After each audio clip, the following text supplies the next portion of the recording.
Welcome to Nerdface Headbox. Number 1, mint condition. Men condition. That was not on purpose, but I'm sticking with it. We have Andy Loud here from the court, because he's a lawyer. And technically true. We have Alan Pan. Mm-hmm. You may recognize him from the hit TV series Truth or Double Dare.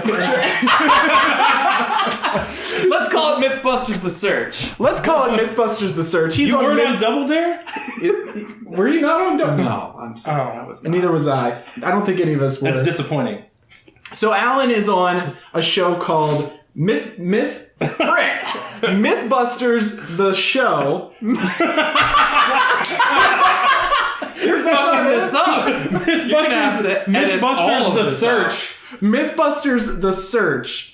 And he builds stuff. So that's pretty cool. Mm-hmm, yeah. I know fucking science, man. What am I? You're the marketer. You're the leader. You're the fucking Jake of the Animorphs. The Leonardo. And I'm Tyler, and I'm Leonardo of the freaking Mythbuster and a lawyer. And here's the podcast. Someone's got to do it. You've got katanas and a blue bandana. That's true. In fairness, I do have those things. So we're here to talk about turtle sex. That's not a lie. That is absolutely true. So, give us some background here, Tyler. Why are we talking about turtle sex? This week on Spotify, I was listening to Carly Rae Jepsen. Nothing wrong with that. She's great. I don't care what anybody says. Tom Hanks was in a music video of hers, and he was. Wait, for real? Yeah, yes. He was. I actually did see that. It was this today. song, wasn't it? I Really Like You? I think it was. I don't fucking remember. I don't care enough. Well, either way, the version that I heard was I Really Like You. It's a Bleachers remix, which is kind of like a new wavy indie band, but they didn't do a new wavy indie band version of this song. I can't really explain what it is, but it sounds like they have sampled turtle sex noises. Like don't act like you've... What does turtle sex sound like, Tyler? What exactly does that sound like? You know, like... you know. People listening now know what turtle sex is. Okay, that is not a guarantee. To be polite, for the listeners who have not heard turtles having sex. All right, so when turtles on the internet have a really storied tradition of having sex with shoes, because I guess shoes look like sexy girl turtle asses. I don't know. In fairness. That specific turtle was banging a croc. And if you've never seen a croc, those crocs they're sexy. They're sexy. They apparently look like sexy girl turtle asses, and when turtles have sex with them, they make kind of a noise. Like a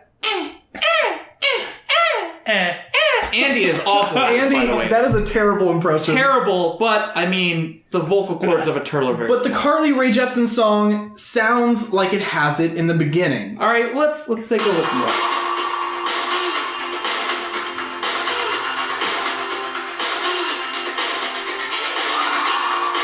Bring it back.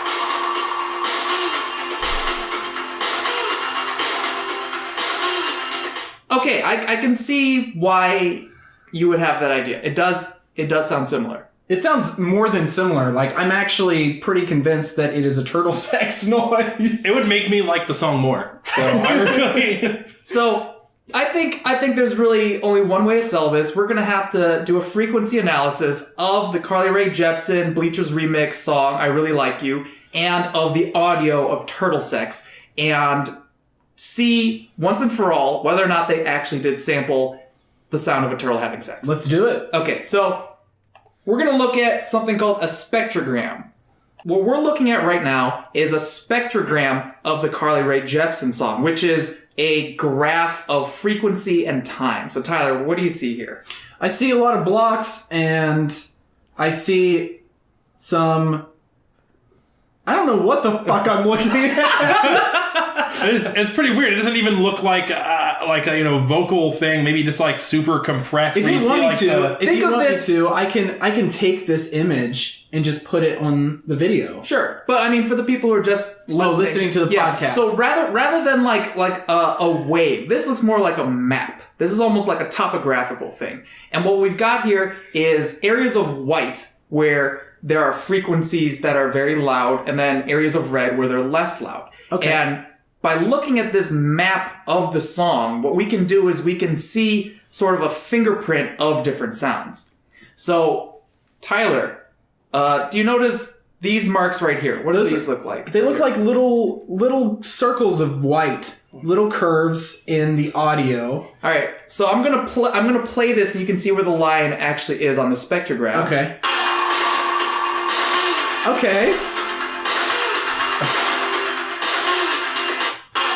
I see it there.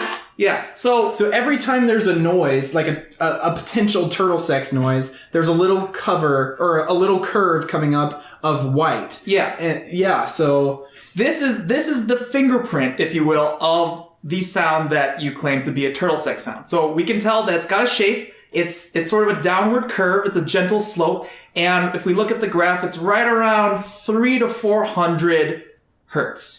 Okay. Which is a measure of frequency. This is the fingerprint. If we can find a sound that looks like this on the spectrogram, we can be pretty confident that it's a turtle sex. It's potentially most likely, more likely to... Well, let's take a look. All right, so let's look at the spectrogram for turtle sex.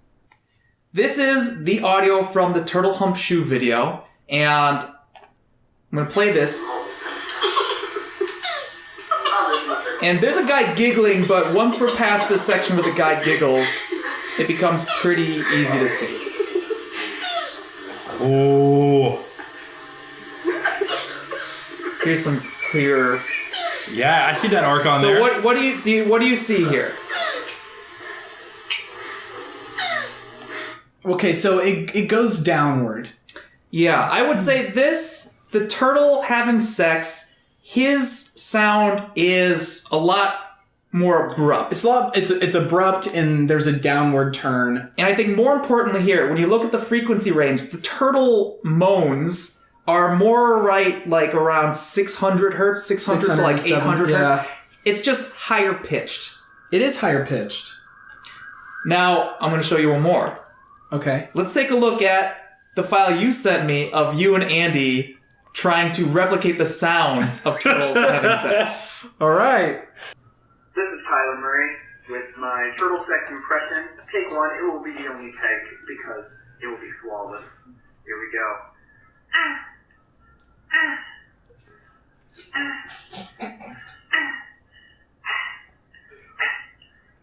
Why the moans? Why did I do the moans? That's a question for you, sir. And this will be Andy Loud with his... I want to point out how bad Andy is at doing this. Thanks. Let's just take a look at this. Okay, so you can see from the spectrogram, he's all over the place. He's got overtones, undertones. It is not a pure sound. Terrible. Thank you for that scathing review of my turtle sex. What we're going to do is I'm just going to throw Andy's right out the window. Andy is an outlier because he is just really bad at making this kind of sound. But let's go back around here and let's take a look. These are shitty because you're just breathing, Tyler. But let's go back around to see. All right, so they're abrupt. They're abrupt like the higher pitched actual turtle, but they're not in the correct frequencies. I can see that they're at 300, 400, which is the same as the Carly Rae Jepsen song. And I would argue if this were a higher quality audio file, I think we'd actually see a curve. I think you can actually see a bit of that there. It's just that this was a shitty audio file. But looking at this, what do we conclude? That the person that's in the Carly Rae Jepsen song is a person mimicking the sound that a turtle makes.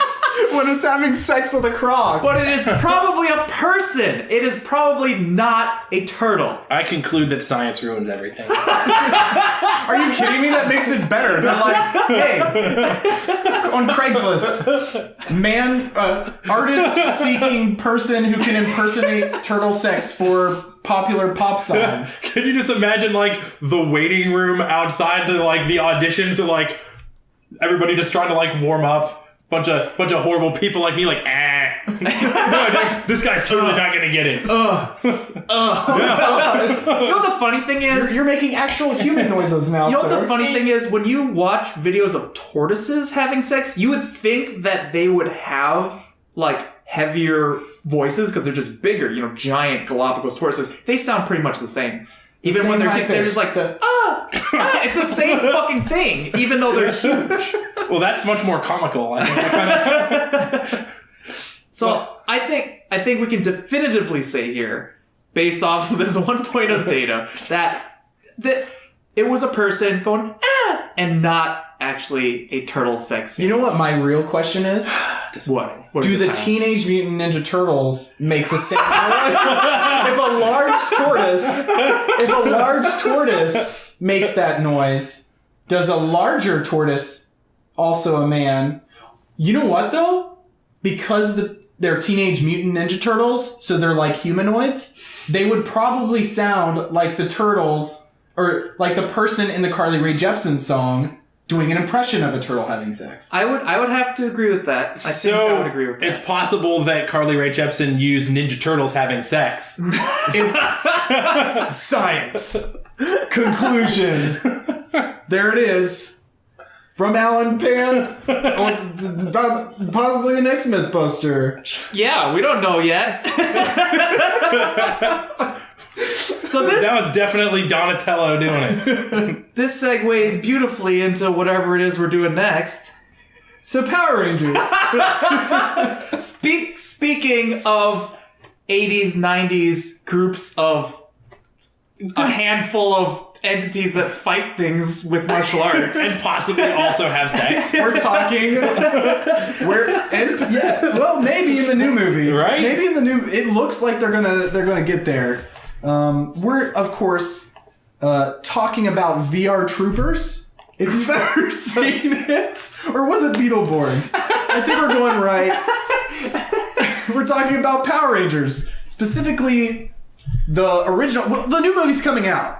Yeah. This is the sound of me getting more vodka, by the way. I didn't know how to feel about the new movie at first. I liked that Elizabeth Banks was doing like Rita Repulsa and all. Which was cool. By the way, totally going to be the Green Ranger. Calling it now. She's going to be the Green Ranger, the bad guy, because Tommy was the bad guy. Rita's the Green Ranger. They're just combining it. Called it. Boom. Hold me to it. The first trailer had me a little bit shaky, but it's looking better. The new trailer looks really good. I was going to hate on it, but I hated the look of the toys of the new Megazord, but the Megazord in the trailer kind of looked cool. Even though it has that kind of Michael Bay... I hated the Michael Bay Transformers, but it looked kind of cool. No, Alpha kind of had the... For me, if the newest trailers look good, it's only because the earlier ones looked so bad. I still don't. Maybe that's possible. I'm still not on board the new Power Rangers train. I mean... Why do they all look so weird? Why does every fucking thing in that movie look so weird? The Alpha's lights or whatever they are on the side, I don't know why they added weird. It. That made it like a creepy anglerfish thing. When you look at the Zord toys, they're not just, it's not like a woolly mammoth, it's like a weird woolly mammoth spider hybrid. Right. Like it's got 6 legs or some shit. I just don't know why they're going in such a strict, like, I get that they maybe want to like really differentiate themselves from previous Power Rangers. Right. But still, it looks fucking ugly. That's like not what the people want, really. Like, we don't want it so different that it's not the stuff like... But maybe the kids do now. Sure. But no, they don't, because they're still watching Power Rangers. And it's awesome. I don't know. They don't, like, either they know what it was like and they loved it, or they don't know what it's like and you can just reuse the same stuff. Well, nostalgia. Well, we had an original Power Rangers movie, which I would say is still pretty... I don't know for sure if it's still good, but I still remember the scene where they're like the intro scene what, them they're jumping out of the skydiving? thing and skydiving with like freaking boards. No reason to have boards. There's no reason to have boards, but it just looks cool. And also, why did I don't remember. I guess we'll find out soon. But are they like breaking ground on like a new like teen center or something? Why the fuck are they skydiving out onto like a target out of the sky? What is this for? It's like to open a library, right? What are they doing? I don't remember. And I don't remember. Who in there? Angel Grove, is it a big town? It does not seem like it. How did they afford to send 5 random teens, maybe like the most community active teens or whatever? Forget that. How can they afford to rebuild the city so many times? If they like, that's the real question. That city gets blown up every single time. That's right. But when they get blown up, that's all like Sentai Japanese footage. So it's all skyscrapers and shit. Is Angel Grove like a city? Is it like a metropolitan area? I always, from the scenes when they're in school and shit, it seems like a small ass town. Right. If Bulk and Skull are like the top dogs in that fucking place, it seems like a small ass town. It's a pretty shallow pool that those guys have made it as the biggest fish. Maybe it's like a suburb area of a larger city. Okay, all right, I can see that. It's crazy how in shows like that where, you know, stuff gets destroyed, and then like they're still like in the next episode they're like, but we're a small town where nothing ever happens. And you're like, for real? Do you recall like the giant, you know, lion, bear, and golden armor that smoked people with its sword? Why are people living there? Why are you still here? Well, okay, so I think I will defend this. I think we're using Buffy the Vampire logic here, which they reference quite a few times. It's because there's so many disasters and casualties that property is very cheap in that area. Interesting. The same. I've been watching Smallville too. I think Smallville, which has an even higher body count than Buffy, which is surprising. I don't know, but I haven't seen Smallville in a long time. I think I saw like the first season. Is it really? Because people die all the fucking time on Buffy the Vampire Slayer. It is. I think there was this article about it. You know, Buffy had like maybe just because Smallville ran a little bit longer, but like, yeah, they kill a lot of people. A lot of, like, high school people. And they're just like, well, turns out a couple of our classmates were, like, super powered, and then they died. I really wish they would have killed more people in a show similar to Smallville, Dawson's Creek. Just kill them all. That's why I can't stand, like, I'm going to get so much hate for this. Of what, the 2 people who listen to this, and it's me and Andy listening right now? Like, Tyler's not even going to re-listen to this shit because he's edited it and he doesn't want to rehear it. The DC shows, I can't, it's so hard for me to watch them.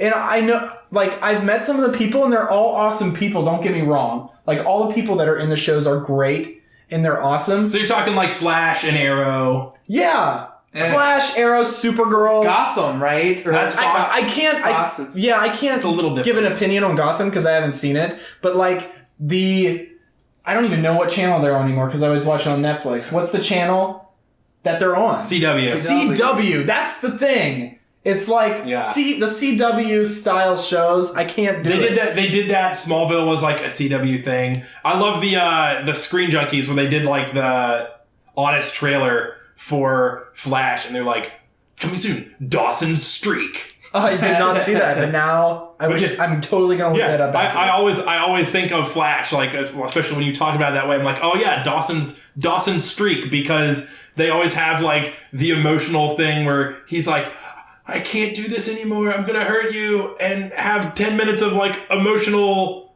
trauma that is played out by the villain that we're facing, and we're all attractive. But by the way, but you know what? I still love it. So I'm still a fan of the Flash. Andy, what exactly? How does act of God work in terms of like when things get fucked up? If you own a skyscraper and God forbid Rita Repulsa enlarges a monster and the monster like gets knocked into it by a Megazord before it dies. Is that an act of God, or what insurance covers that at that point? It's interesting. As soon as you said that too, I'm like, I was imagining like the Avengers and like Thor destroys stuff. And that's like, an act of God. That's an act? Technically, that's an act of demigod, and it would be a smaller percentage. Yeah. But you only get half if Thor does it because he's only half god. So for insuring a big building like that, do people have clauses where an act of God is covered, absolutely. Okay. There are clauses in your insurance, provisions for just about anything, and usually kind of like the catch-all, but it's generally understood to be natural disaster would be act of God. So you're like, sometimes people will get specific flood insurance, but like, lightning, something like that would be act of God. When I was in Hawaii, actually, they have, if I remember correctly, don't hold me to this, but I'm pretty sure they have like volcano insurance on the Big Island, and it's ridiculously expensive because there's a higher chance that your house, it's why property is so low. Oh my gosh, there goes the millennials. Yeah. Like, we're buying property quick before the baby boomers get it. We're going to gentrify that Hawaiian Big Island. The prices are so much lower in Hawaii. Which is why people move to Angel's Grove, because the property's fucking... There you go. It's also why volcano insurance was so cheap for me in West Virginia. But it did its job, totally. Okay, but giant monster wreaks havoc. Where does that... Because, Rita Repulsa is not a human. Or no, she is, isn't she? She's an ancient, wizard witch. A humanoid alien, I thought. No, she's a wizard thing. She and Zordon flipped coins on ancient Earth, and they were both human fucking wizards, right? I think so. Was that the deal? Fuck, I don't know. Well, if that's the case, then that what Rita Repulsa is doing is sort of, if a person made a genetically engineered animal or other type of thing, all right. If they made their own scientifically created, it would be the equivalent of if Frankenstein damaged your property, right? Except if Frankenstein were 20 stories tall. Okay. So are we saying that this monster is as culpable as a regular person? Even Frankenstein is the same as some dude just coming in with a hammer and wrecking your shit? Well, first of all, Frankenstein is the professor. Oh my fucking god, Tyler! Oh my fucking god, you had to do that. Jesus. He's a doctor, not a professor. I'm thinking of young Frankenstein. Fucking go. It's okay. It's okay because you saved us a bunch of comments. And you know what? There's the one guy listening to this didn't even make it this far. He stopped the feed as soon as he heard that shit and left to go, I'm not listening any further. You guys fucking referred to Dr. Frankenstein's monster as Frankenstein. But all right. Yeah, all right, we got it. In fairness, he was a professor in young Einstein. Not young Einstein with Yahoo Serious. In his one of 3 movies that were strange and very Australian. Is Yahoo Serious? Do you even know? Okay, off topic. No. Go watch. Don't know what the fuck you're talking about. Go watch Young Einstein. It's got one of the greatest 80s tracks of all time, Great Southern Land. Put it on your Spotify, listen to it. Bang to it. It doesn't matter. It's gonna be good. I'm still waiting if my skyscraper is covered or not. Yeah, sorry. Okay. Go. So, for some of the times, too, it's not always consistent, but with Rita, she usually animated and grew something that was a living thing. Right. A monster. A monster, as opposed to, say, a Megazord, which would be, I would guess that would be treated as a vehicle. As if somebody... Wait, are the Power Rangers canonically old enough to have driver's licenses? Yeah. I think they're about 16. Okay. Maybe they're permit, which is why the Megazord doesn't fight at night. That makes sense. Sorry. So you would need an auto policy. You would need an auto policy if the Megazord damaged your building, I think it would be the same as if a car or something like that. Insurance-less driver. Yeah. However, Amazing. the large alien creature would not be covered under that. What? It wouldn't be covered under it wouldn't fall into the same category as an auto, but I don't think it would fall under act of God either. Well, that's bullshit. Who's paying for my building then? It's clearly, as a man of science, it's an act of science or an act of magic that's created them. So you would Rita be held responsible? So then you would have to go into a lawsuit with Rita. Sure, you would. And she obviously doesn't have enough money to collect, so they would just have to put a put a lien on her paychecks. But how she lives on the moon? How would she ever be served for any? Maybe they would. You'd have to send an astronaut with an astronaut lawyer with this fucking paperwork. The first process server to firing rockets to serve process on the moon. I mean, we're gonna get there, right? At some point, we're gonna we'd have to. fucking human. I just imagine Rita like hiding from papers being served. You have like a little like Mars rover, like a lunar rover driving around with like the little court summons. You can't serve with a robot, can you? Probably not, but At that point, at that point on the moon, if we're talking about serving somebody in the moon, they might allow it. they might allow remote service like that. I don't even know if you're on the moon technically. I don't know that any terrestrial laws apply. It's not actually American soil anymore. The moon in all space is for all mankind. It is not claimed by any nationality. yet. Even though we got our flag up there. What's up, rest of the world? Yeah, but to be fair, the flag right now is pure white. It's been bleached by the sun. There's nothing left on that flag. We got a couple golf balls up there, too. Yeah. There are currently 2 golf balls on the moon, so... That's good to know, in case we ever want to swing a couple. Right? All right, I think let's just watch this thing. Let's watch this motherfucking movie, and let's see if it withstands the test of time. I remember it as being all right. So we'll be right back. We're going to check out the movie, and when we come back, we'll have rewatched it. Originally released in 1995, the Power Rangers movie... It's notable because the Power Rangers itself started by recycling Japanese Sentai shows, they were called, right? They would just use the fight scenes, and then they'd film in the rest with our mostly white teens in Angel Grove. But the movie was entirely filmed in America, right? Or 100% production company. 100% original footage. And you can kind of tell because Power Rangers have different suits. They're kind of like more armory. There's a pig monster. The pig monster makes no sense.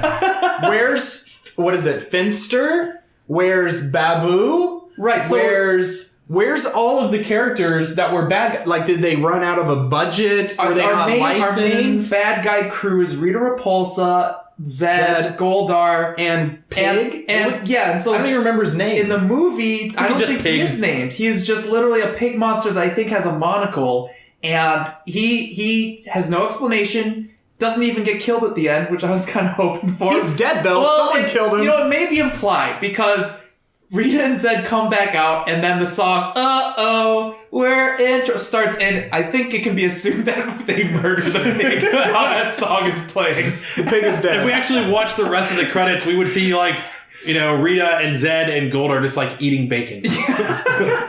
So but canonically, this is actually happening in a different timeline. Yeah. The thing that I found the most frustrating as a kid that I forgot about was I remember watching. It was the 3rd season. Is this the third season? Yeah, because second season was like Tommy's thing, right?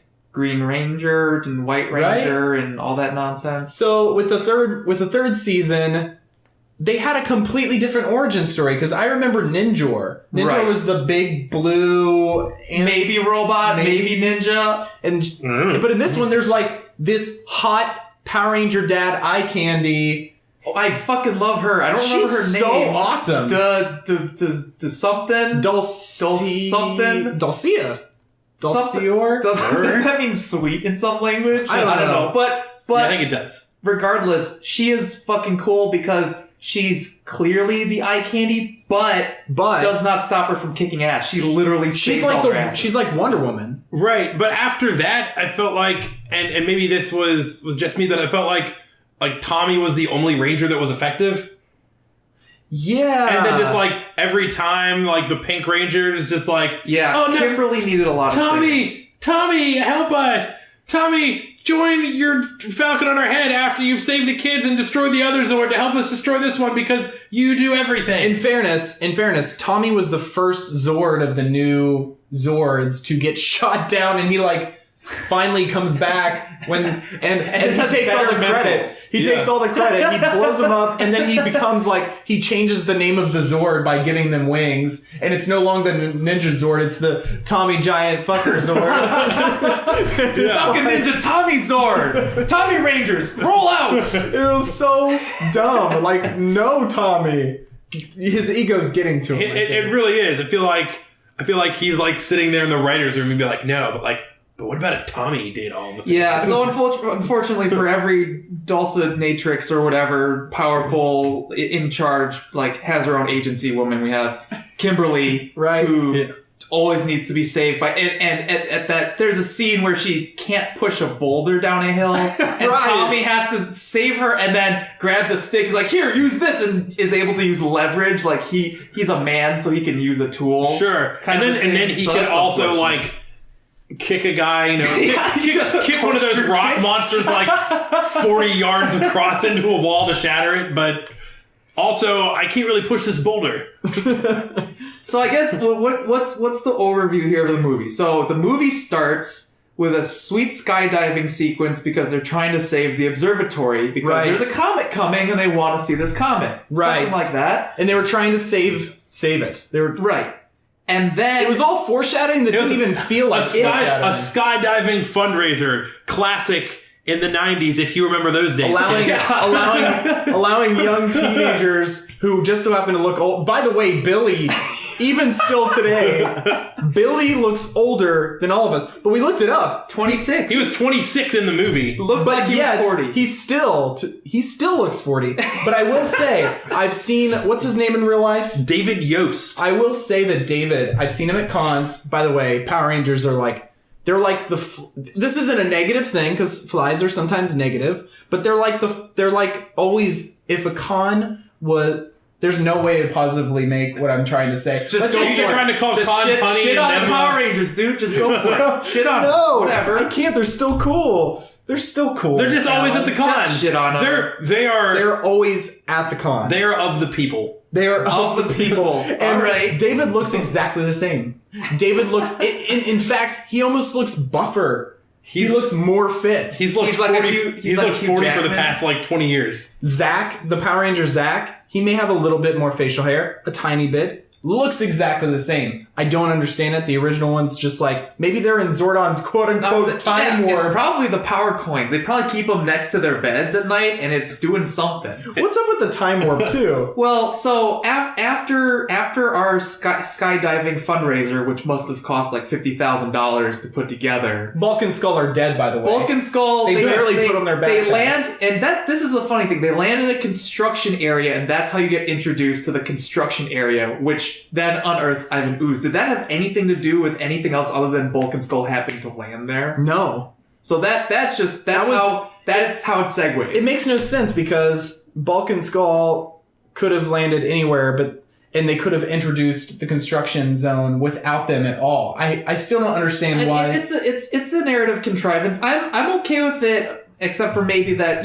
clearly they were not strapped into their parachutes. Yeah, they were just like wearing they had like loose, backpacks. their parachute loosely thrown over the shoulder and just like They're like jumping out, like when clearly you're in not knowing what they're school- doing. When you're in school and you're wearing the backpack on one shoulder so that you're cool. That's like how they jumped out the airplane with these fucking parachutes.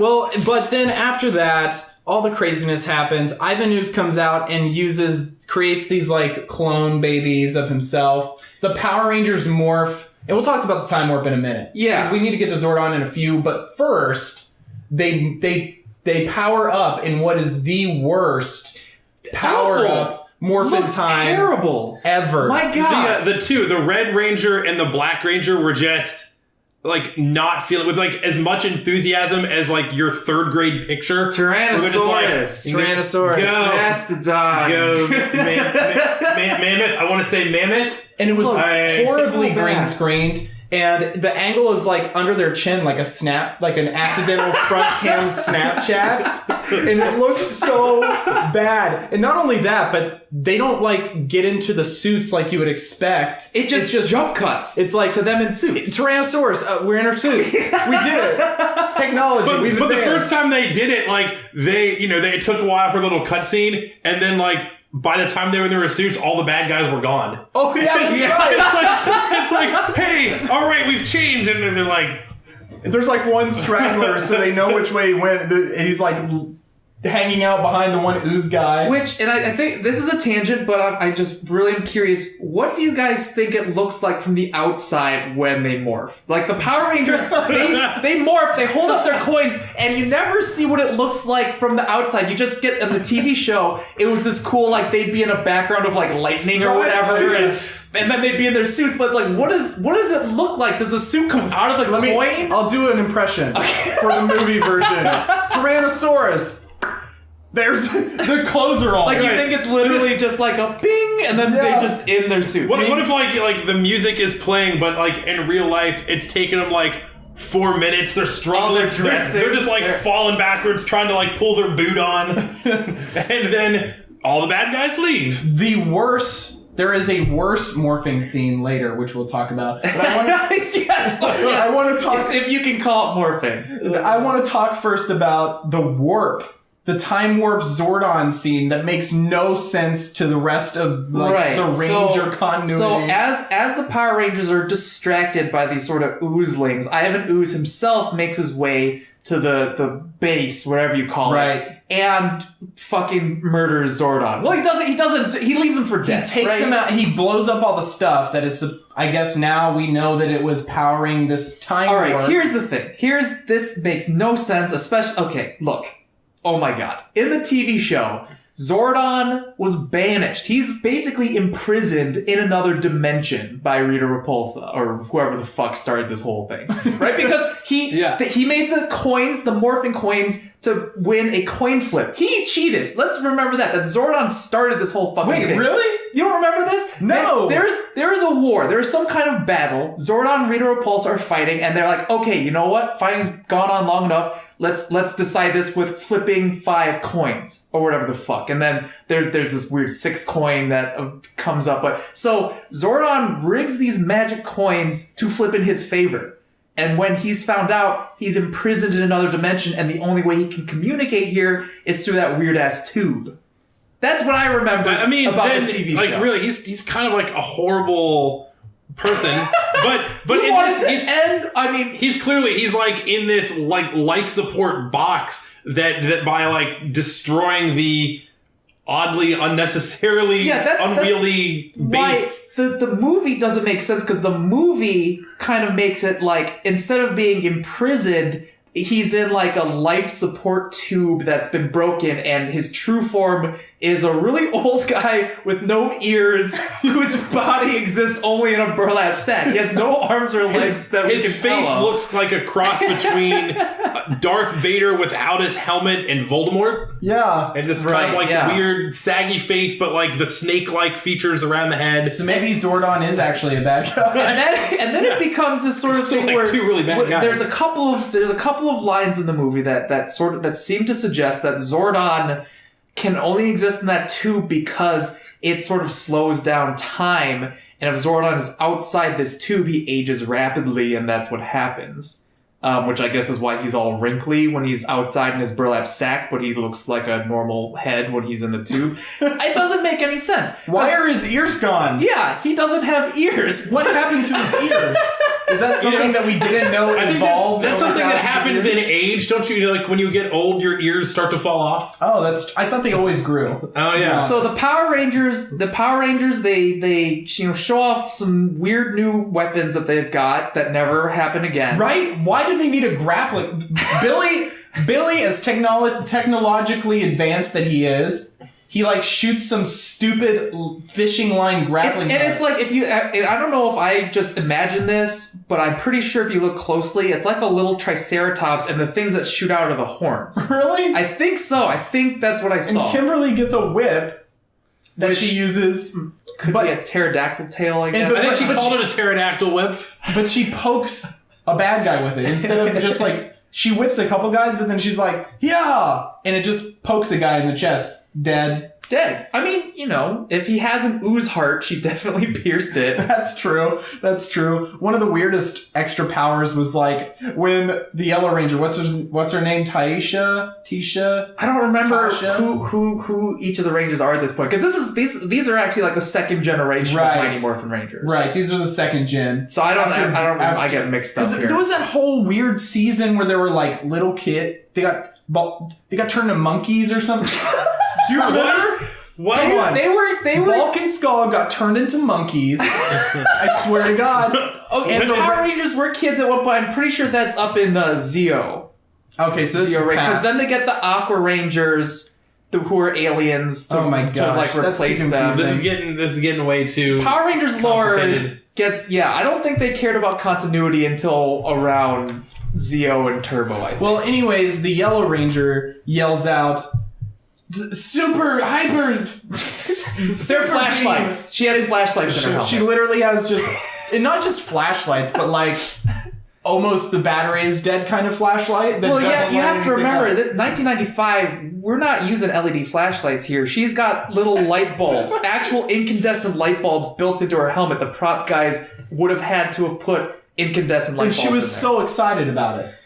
She's like, never happened on TV. It's like when you have like a little stepsister that tries. It's like you're out. Yeah. You got like pterodactyl web, freaking Batman grappling hook, helmet light. And it's like, and I think the reason that they gave everyone these special weapons in the movie is because the White Ranger Tommy has Saba. What's the knife? Saber. Sabo.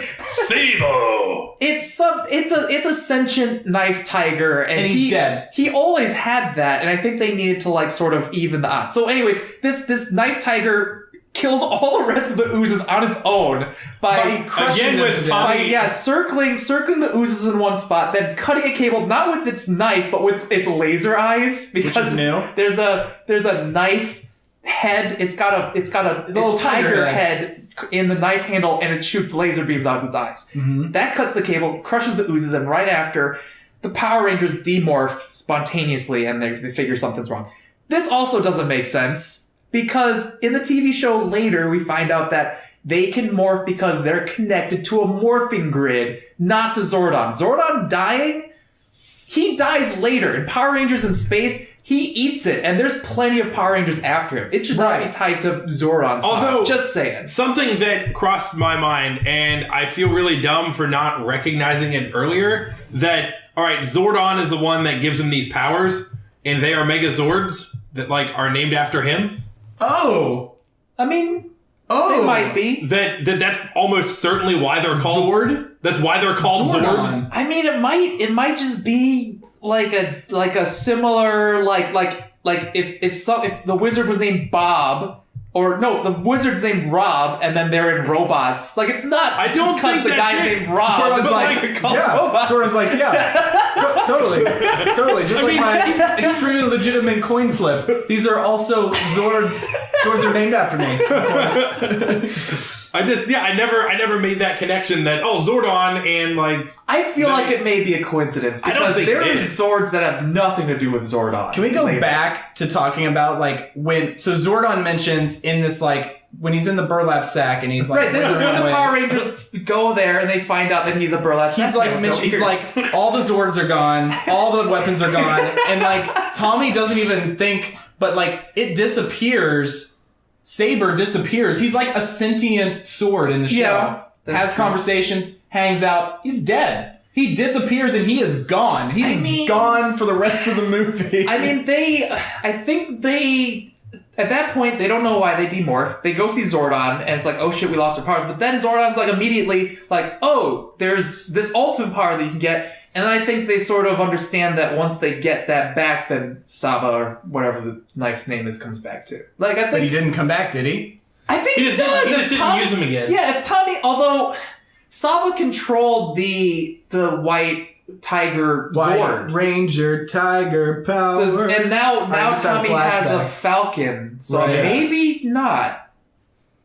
Who knows? I mean, we'd have to rewatch the TV series, but fuck that. All right, because this is an alternate timeline, anyways. But we won't. This is like Earth. This is not Earth 616 or whatever the Marvel designation would be for the normal world. This is actually a separate Power Rangers universe. It's completely not even tied to anything else. So our Rangers find Zordon lying in a bed of crystals for some reason. Is that just what's at the bottom of the tube? Well, later they show that there's like a crystal, like upside down chandelier in the tube. So it must be like some kind of and those are like energy. super comfy to sleep on. Well, do you remember in the original Power Rangers they had power crystals. So there's something with the crystal reference. All right, there's some connection there. Time warp crystals, whatever. Irrelevant. It still doesn't make sense, especially. And I get it. They couldn't just have a head lying there. That would be super creepy. But then it's like, why the burlap sack? Why not just have a dude? You know, why not just have him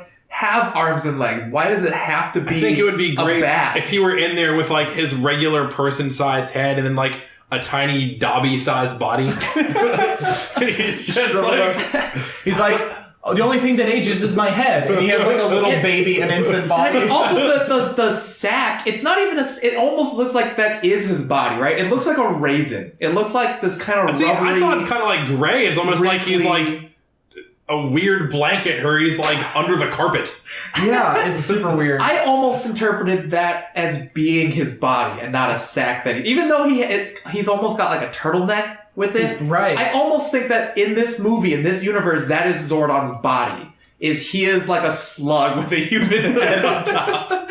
You know? Right. So anyways, Zordon's like, there's this ultimate power, but you have to go to this other planet to go get it. And that's when they go to the other planet and all this stuff happens where the birds fly. The birds show up. Right. So, I mean, this, and again, it's kind of weird because it's trying to tie into the TV show, but it's not connecting well because in the TV show, they're ninjas. So it's a very Japanese kind of a thing. And the bird monsters are like Tengu, which is like a mythological Japanese monster.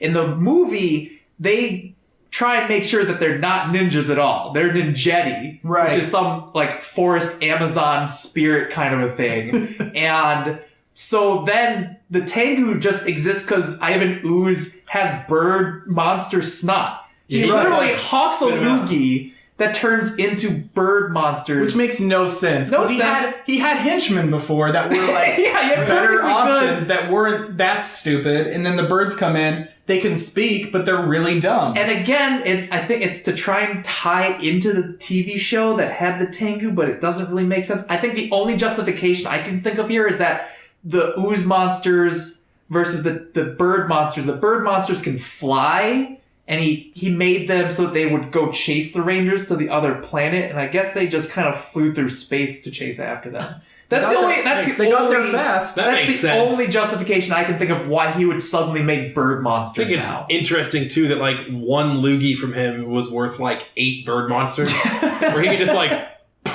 spits it across the room and like 8 of those little suckers pop out. Man, he should have spit a lot more. Right? I mean, if that's all it takes. It wouldn't have, I mean, if he had just sat down and just gone like a few more minutes of hawking loogies, yeah, he could have made a sizable army, but he trusts the group. It just doesn't make a whole lot of sense that if you could just make monsters with bodily fluids, why you wouldn't just keep doing that. Why you would have a bunch of humans very ineffectively like digging out your ship or your mega bots instead of... So for that, I think we can use the sort of like shitty, like classic villain justification that I think he gets a kick out of making people suffer. Like and this is jumping ahead, but he doesn't just kill everyone in Angel Grove. He tells them to kill themselves. He tells them to jump off a cliff. Right. He could have just drowned them in ooze. If you haven't seen it, he uses his ooze to give it, to package it and give it to little children. So that the children go home and their dads fiddle with the ooze. He opens up his robe and gives the kids his ooze.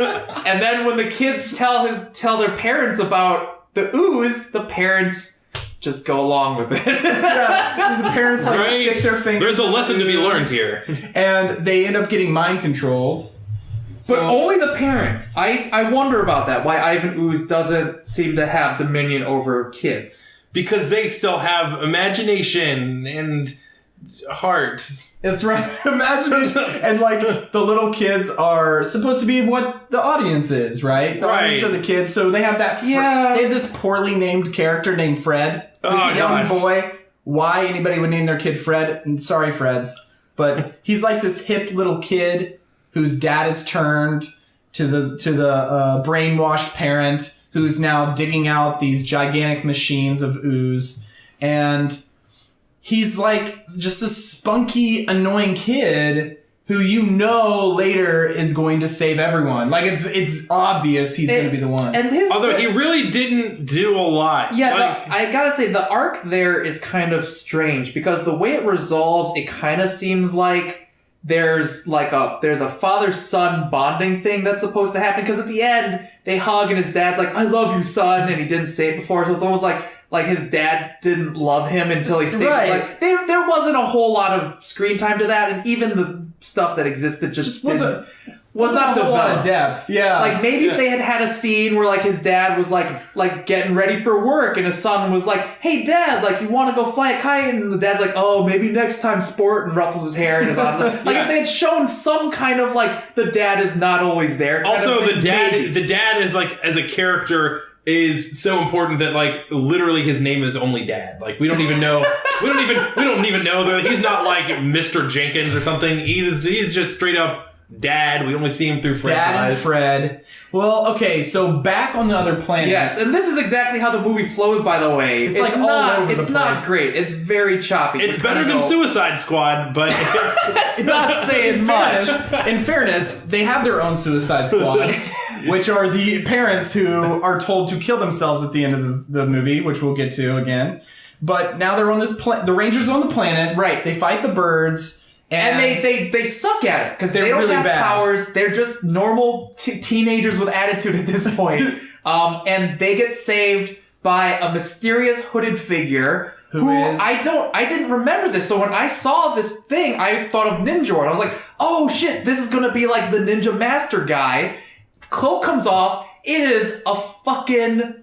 hot lady in a green bikini. It's the woman. It's like Dulcea. I looked it up. It's like Dulcea. Okay. And she's wearing some kind of jungle bikini, and it's like totally just eye candy for the parents who were dragged to see this fucking movie. But speak for yourself. She then whips, pretty sure her name means something like sweetness. Dulcea. But then she whips out this fucking staff and single-handedly beats the shit out of all the Tengus and then uses the staff as like a sound-making device to just scare the birds away. It like is a frequency. And she's done this. She's done this all without a Power Ranger suit. She's just in she's not even wearing armor. Well, so here's the thing. Later, and again, this is jumping ahead, but there's an implication when the Rangers ask if she can help them get to the monolith.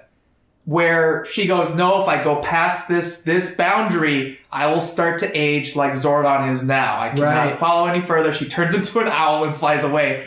Dulcea, I think, is clearly implied to be at the same level of wizard, witch, magical being that Zordon is. The Goblin King. Straight up David Bowie out of Labyrinth turned into an owl. It's the same type of magic. So she is as powerful as the Goblin King. She is a some kind of alien, a strong entity. I would not be surprised if she was capable of forming her own Power Rangers. Well, she might have been. That's why she kidnaps kids and takes them to the Goblin City. In fairness, I don't know why I said in fairness. What I'm saying is she wore all green.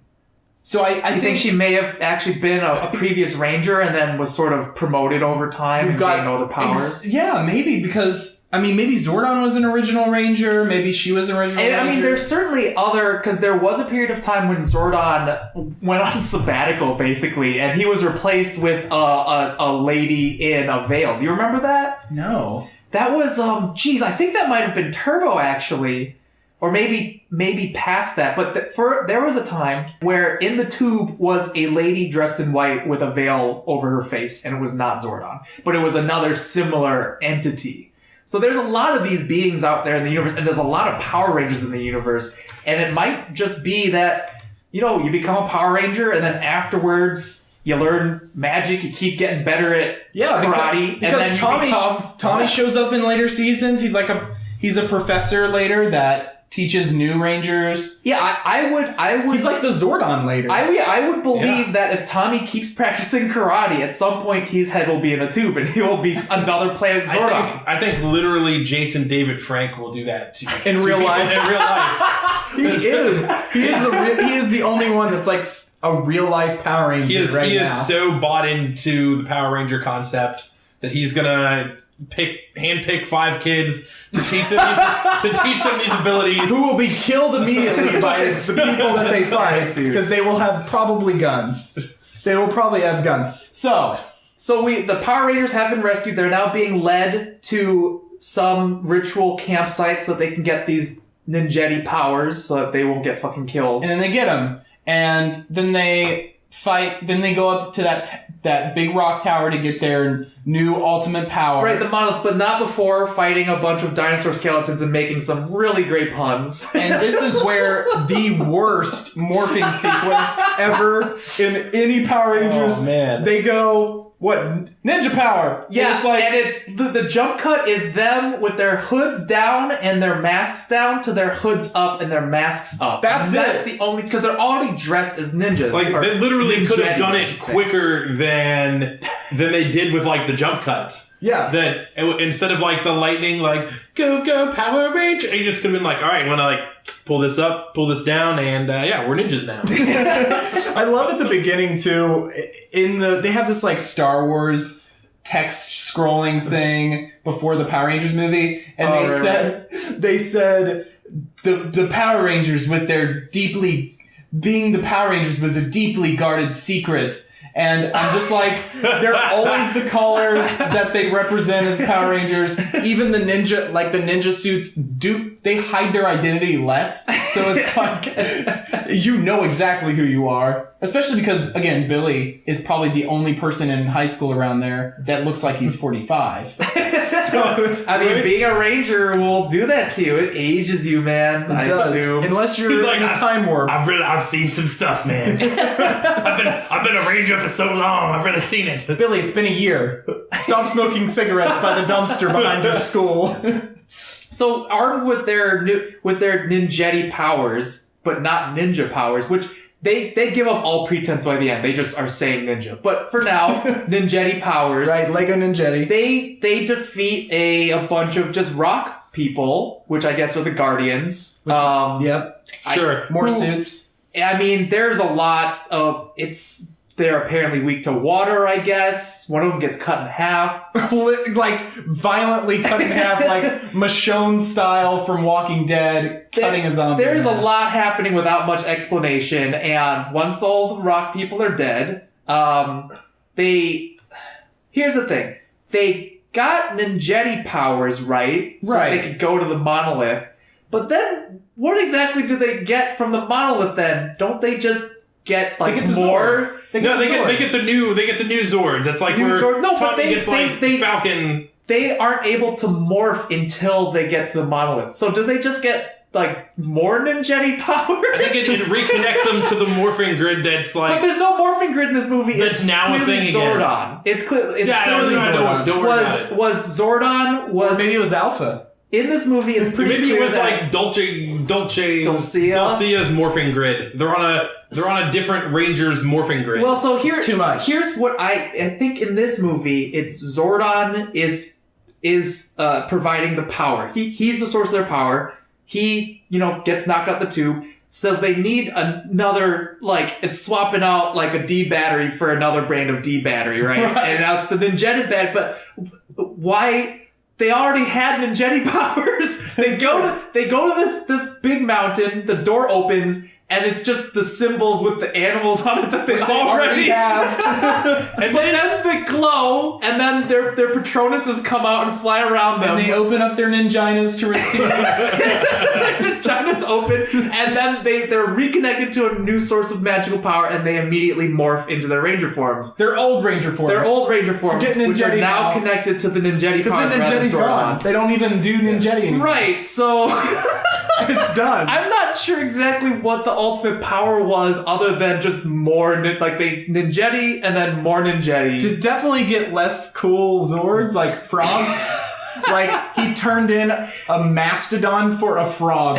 And he even says it in the movie. That is a downgrade. That is a pretty major downgrade. Even when they're like, the Dulcia is naming all their, like, strengths and things. Which, by the way, she had no way of knowing what their true animal spirits were. But then I guess she had to, because those are the ninjetti animals. Right. So, I guess because she gives a spiel like, close your eyes and think of, like, your true animal. Everyone's got their true animal form. And she's but like, wow. secretly she knows it's like, there's only 6 of them, and there's 6 of these teams. How fucking phenomenal. She's like, please let this Oh god, please say frog. One of you please I already carved the frog into the stone. Because, this makes more sense, actually, because at first, I'm watching and I'm thinking, she is fantastic at improvising, because she goes up to each of them and names exactly their attributes for the animal. Like, you're cunning and swift like a wolf, and she's really great at riffing. But if you think that there's 6 animals that she already knows about, and she already fucking knows what they're good at, right. and she's like, oh, thank God there's 6 of these people, yeah, right. then she's probably been there for thousands of years waiting for someone right. to get these powers so she can be like, but the frog is what you get when you kiss a prince or whatever. Yeah, like the frog is just like, he's in the literally, what's his name, Zach? Or what's his name? The Black Ranger, the new Black Ranger. I don't Second know. G, I don't know. Adam, Sure. That's right. So Adam's like, I'm a frog. That's what he says to her. And she's like, yes, but, you're like the prince. Frog I kiss you, then you'll she be. kisses him on the head to make him feel better. Yeah, which is like, if you're saying that you're like sorry, what's dude, like before Prince, that's like saying that you're the shitty version of a prince. Right. You're the frog. You're Right. You know, what if you'd have been like, oh yeah, my animal's like totally a dragon, or what did Tommy get? Like, I want that one too. Like, he always does the cool stuff. Give me friggin' white tiger. In fairness, again, I said in fairness, I'm sticking with it. Later, Frogzord is most effective against the giant machines. Frogzord was real, except freaking Tommy. Yeah, okay, because Tommy comes in later. Frog doesn't have missiles. Well, Tommy wasn't helping at all.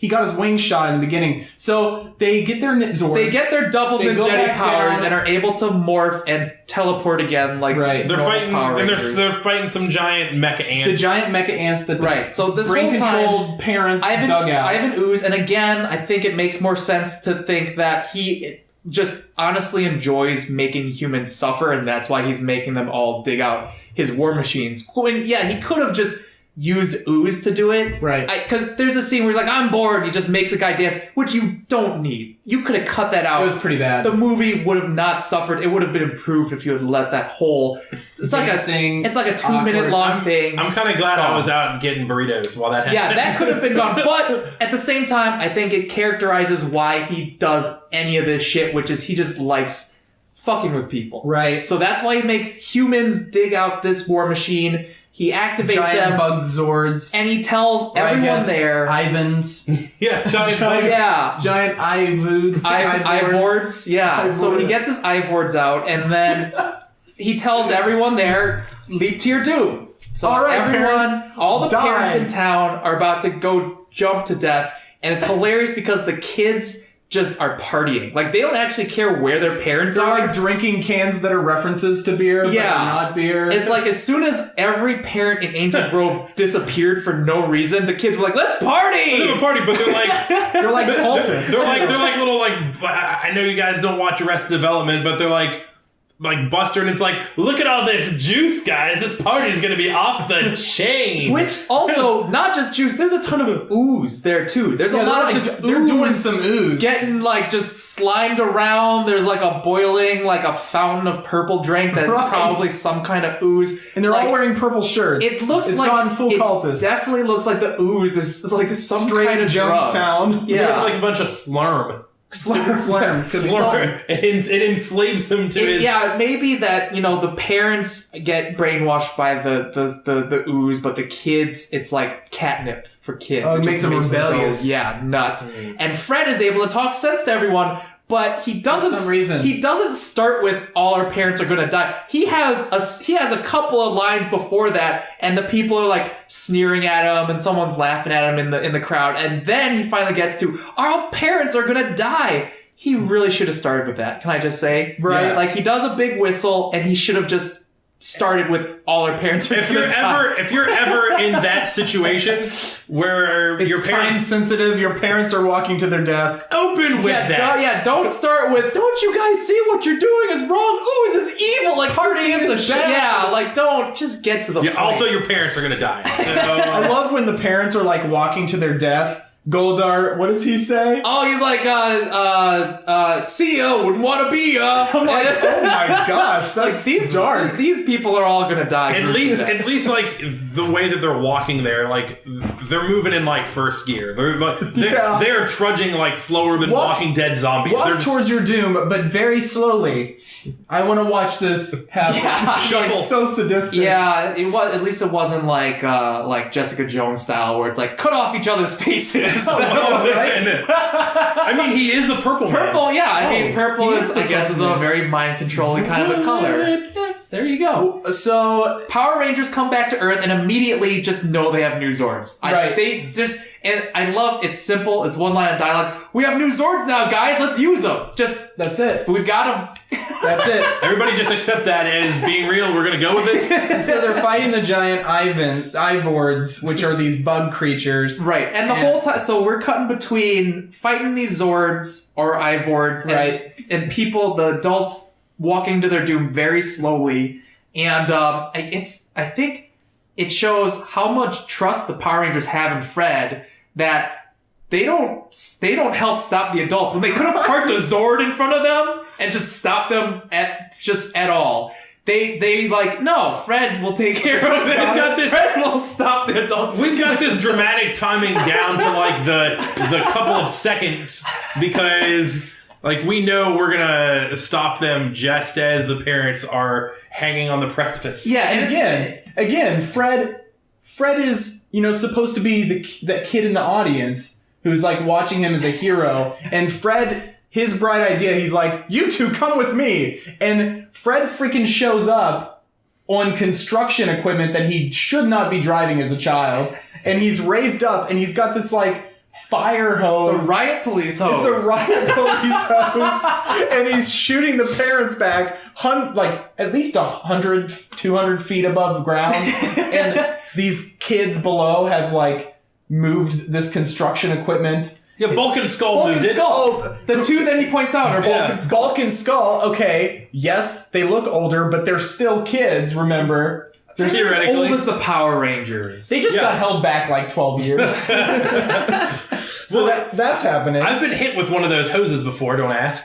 And like it'll knock you back. Like, it is like legitimate. That's not something that they're going fancy with. You get hit by one of those hoses, like you're moving back. And Fred doesn't give a crap. He's like hitting all the kids first because the kids are standing so that it's almost like giving the kids a little boost, a little backwind or whatever. Painful, bruising, skin. Because up boost. until then, they're just shit. Those kids cannot stop adults from walking for shit. They can't. In real life, they couldn't have. Those kids would have died. I think you could. You could grab them by the legs. Yeah, like you could trip them and then make a wall out of adults to block the adults behind them, like zombie style. Regardless, it's the Power Rangers know what's going on because Tommy keeps the train on the tracks with his Zord. After Tommy blows up the ant, then Tommy saves the monorail, and then Tommy saves Kimberly. And then Tommy saves Kimberly, and Tommy joins the Zord to form the Tommy Zord. Tommy Falcon He's like, Zord. I'm going to form the head, but I'm also going to send this wing to form the giant penis that represents me. What up? And so the Zord comes in, and the 3D animation is so bad. Oh gosh! And I think it's a testament still to this day that practical effects. I'm going to be that guy.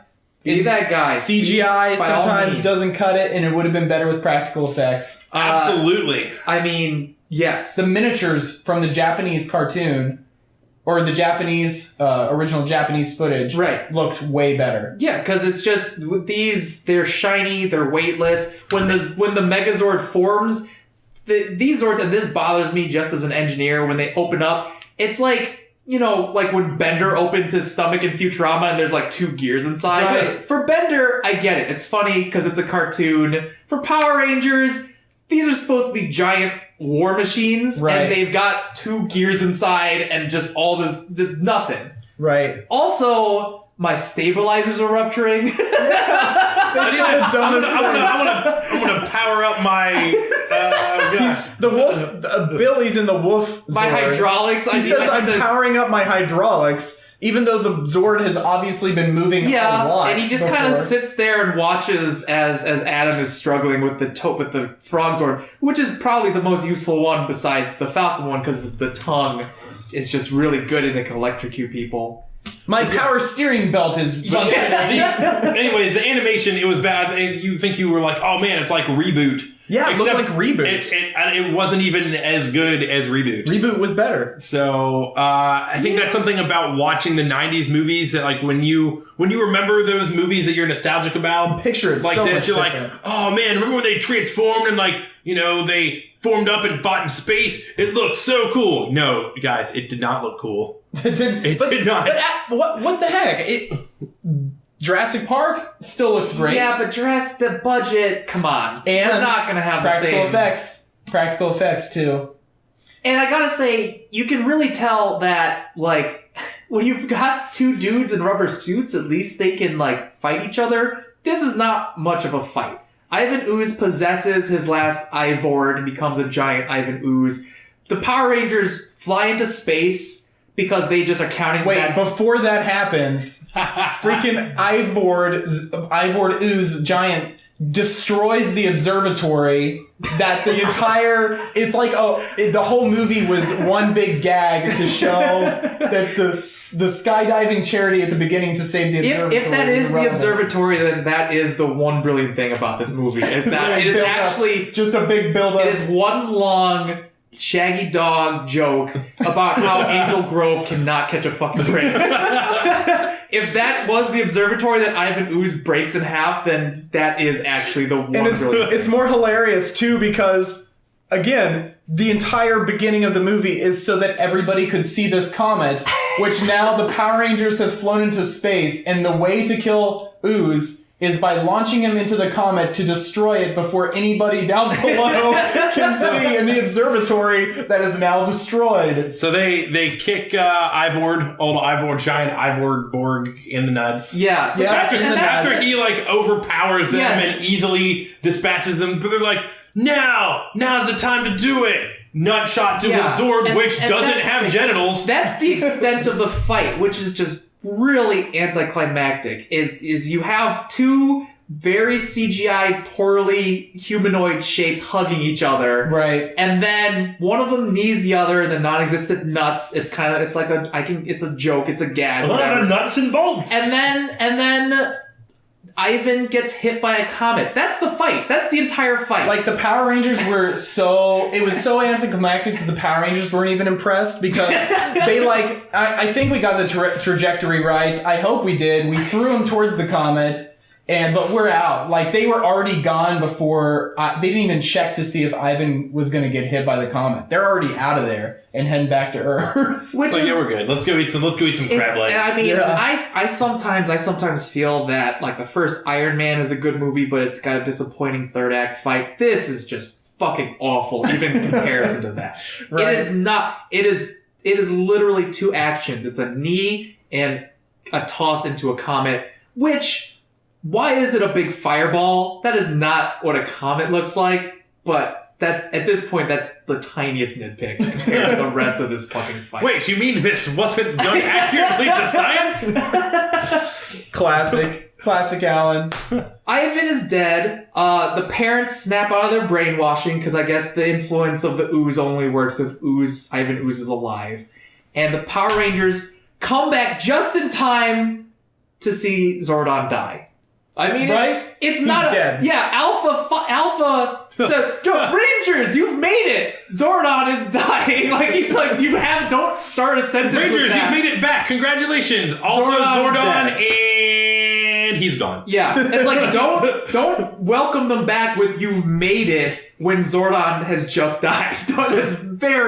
That's cruel. It wasn't even like he's just died. It's like, Rangers, you made it just in time to witness him die as you walked in the door. 5 minutes Everything earlier, you've done has been failure. The Ninjanas, it's completely irrelevant at this point. You have failed. I award you no points, and may God have mercy on your soul. I love too that they're starting to get way too spiritual. You said that's a Bible quote? I didn't catch that. I don't know anything about that. Sure, he basically he was with this powerful if we believe we can do all things. Which is kind of like Philippians 4:13. It's like the verses that athletes do they have say in there. ultimate power in that Bible verse though? Because I think Tommy says because it's some bullshit I think he power, so they only say uses ultimate power. All things, and that's I think that was the key word that triggered the memory. The ultimate power can fix to set that in stone. I can do all things. To set that in stone, they circle around Zordon and start to pray. Open. Their ninjanas open. They clasp hands and they pray. And again, this is something I forgot. Not only is Zordon brought back to life or back in time warp or wherever the fuck he was, whatever he's doing, it actually repairs the rest of their base. Their powers reverse entropy. Which, if this was tied into Marvel, clearly Infinity Stones in the coins, right? But not just entropy. It's not like they just healed things. They, put them back in their place. Yeah, but time was reversed. Oh, no. Time was actually... It was not just a repair. Things went back in time. Right. Which, again, that's the only time they do that. Why... It's like the whole Superman thing. Superman flies around the Earth, goes back in time in the movie the one time, doesn't ever do it again. If this ninjetti power can time travel back, although I guess to be fair, Zordon doesn't die like this again, but you'd think that they would at least repair the fucking buildings in fights from now on. Hey, let's go back and make sure they don't dig up the egg that caused it in the first place. It was literally a few days ago. Let's just not have this happen, and all those people in buildings don't die. Then I just get an image of Doctor Who. Actually, wibbly wobbly, tummy-wimey. It doesn't really work. I don't know. You can't do that. So everything's back to normal, and they decide for some reason to eat a massive amount of crabs. How do these kids have enough money to have honestly, buckets and buckets 10, of crabs? 20 pounds because of crabs? no one knows of the Power Rangers. No one's treating them to this shit. For all they know, these asshole teens were just not there to help with the adults. Right, and Bulk and Skull gets all the credit. Bulk and Skull are telling tales about how they helped stop everyone from killing themselves. Which they is did. right. They did It's do true. that. They did. They saved the fucking day. Meanwhile, Fred is boy, I wonder where those cool teens were. They didn't help me at all. Suddenly they're eating a shit ton of crab. For no reason. And then the movie's over. But not before Fred mentions, or Tommy says, wouldn't you like to be a Power Ranger one day? Right. And he's like, oh, I don't know. Not me. And Tommy's like, what about the Silver Ranger? And he's like, I don't know. I'm thinking more about gold. And it's you think it's a precursor, or you think it's foreshadowing for the kid to later become a ranger. Sure, wrong. Like Turbo Kid. Wrong. Now, Fred is dead to the universe. He's gone. This is where that timeline ends. Yeah, it's a forever. self-contained fucking universe. But I guess maybe that was foreshadowing for the Gold Ranger. But still, they could have at least used Fred as a Turbo Ranger later because they had the kid. No, I think that would have that. This is so clearly in a different universe. I don't think they want to tie those up too much. And then everybody's having crabs. Everybody's fireworks, and then just there's no tag to this. It's just literally the credits roll over the fireworks. There's not a good. There's cool fireworks. Yeah, there's not a satisfying conclusion here. But to their credit, to their foresight, there's a mid-credit scene, which is totally not normal for that time period. We get to see Goldar claiming the throne and the pig gets killed. I think that's the whole reason why the only reason why it's there. That scene is to reference the fact that one of them has to be killed, and insubordination, right? And Goldar, the pig's idea. And Goldar's important. Goldar is actually a great warrior, but the pig is so irrelevant. They're like, listen, I'm setting an example, Goldar. I'm setting it. I can't do the voice. That was everybody dropped watching. Oh, they're all gone. That was my Rita Repulsa. Who pointed out is a lovely detail that even though Rita Repulsa is not played by the same actress, they still dub in the same voice. They dub the voice, yeah. So that her mouth isn't always moving. That's not like a problem with the footage. It's actually just in real life, her demon magic just makes it look like her mouth is. I wonder if they're going to do that for the new movie. They'll have Elizabeth Banks, and she'll be like, "All right, like I'm enjoying this." She's the Green Ranger. Yeah. I would actually love that if they went that way. I'm not a fan of her new Rita Repulsa look. It's so sharp. But if at the end it's leading up to her being the Green Ranger, I'd be so fucking stoked about that. Now, it would be cool if the surprise at the ending was that there's a Tommy, or maybe even that she becomes the good guy and Zed is the hidden. Is there a Zed in? Have they shown a Zed yet? I feel like they're going to try they showed that to make god this a trilogy. Goldar, who's literally just a giant gold like that's a lot of gold. They could have made Goldar so cool. He could have had still like a monster face. Yeah, but I guess everything in that movie looks fucking weird. Yeah, it does. I don't know if there's a Zed. I would love it if... I think that's probably going to be the plot twist at the end, that Zed is actually controlling Rita or something along those lines. Zed has tricked the Green Ranger into thinking that she is Rita. Rita Repulsa? Oh my god. You know what the sad thing is? So I guarantee you that does not happen because it's so good. I can already... I would fucking watch that movie and I can already tell that that's the reason why that's not how it's going to go down. Because just no one who was a part of that movie, I don't think, would have cared enough to think of that. Like that'd be like really cool that like the Green Ranger fought the old Rita and like defeated her, but in that moment Zed kind of like did some weird mental thing, and then the Green Ranger, who is a girl, that's right, girls can be Green Rangers, and then gets kind of like mind swapped with Rita and starts like taking over that mantle, and it's like kind of an ultimate corruption of Zed, who is like a Thanos figure in the Power Rangers world. Rita being bad as the Green Ranger would make total sense. It would, and that's why I don't think they're going to do it. Not the worst. I'd say 2 out of 5 Rangers. Maybe 3 out of 6 if we're at 6. Okay. Rated by Rangers. I'm going to say 5 out of 5 Ninjinas. I'm going to give it 4 out of 10 Ivords. So let us know if you've made it this far for the first episode. Well, thank you again. Which 80s or 90s film would you like to see rebooted in the form of Power Rangers? Yeah. Beetleborgs, VR Troopers, maybe not a Power Ranger style show. Maybe... Full House. Maybe Alex Mack. I would like to see Alex Mack. Let us know. Thanks for watching. And what's our outro tag? You're going to have to come up with one right now. You, on the spot. Alan, go. 3, 2, 1. We take this seriously. We take stupid things seriously.